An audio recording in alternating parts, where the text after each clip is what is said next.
Step 3 is need. What does the anxiety need in order to feel better? Now, this is a really important question because anxiety often shows up because it is energy, fight or flight energy, that does not have anywhere to go. It is not being discharged. So when we are faced with an external threat, our body automatically goes into fight or flight, or freeze if we're in a shutdown state. But if we cannot fight the external threat, for example, at the time of this filming, we are mid-pandemic. So COVID is a very real external threat. And it is not a threat that you can fight.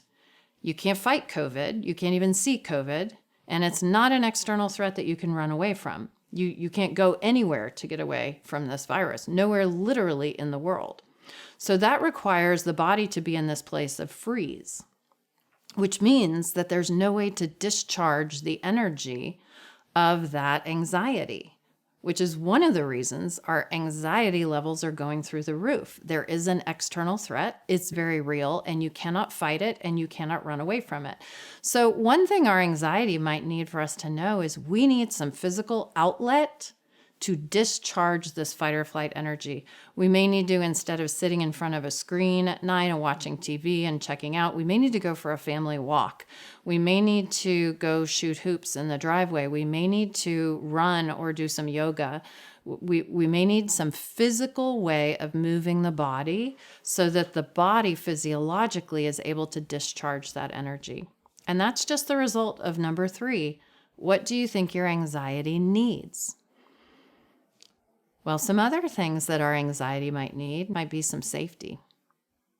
Anxiety could be letting us know that there's a threat that we need to place some safety around. So if there's bullying going on, and we find out as parents, the anxiety may be that we need to work with our child, not go over their head, but work with them to identify the wise way to address the bullying, either directly with the bullies or with school or whoever is the appropriate place to take that bullying situation. We may need to create safety. Anxiety may be needing to let us know, or what it needs from us is, again, there are expectations that are unmanageable. So if we expect all A's and varsity sports and student ministry opportunities and campus leadership and a perfect social life and,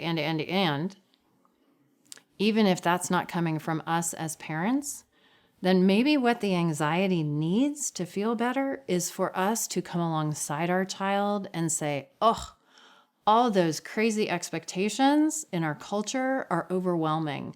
Of course you would feel anxious, and you can't fight them and you can't run away from them. So that creates this free-floating anxiety. So what the anxiety may need is for us as parents to be with our child in it, name it, and then place some distance between our child and us as a team and all those external, high unrealistic expectations. So we may need to sit with our child literally and say, wow, all those expectations are overwhelming.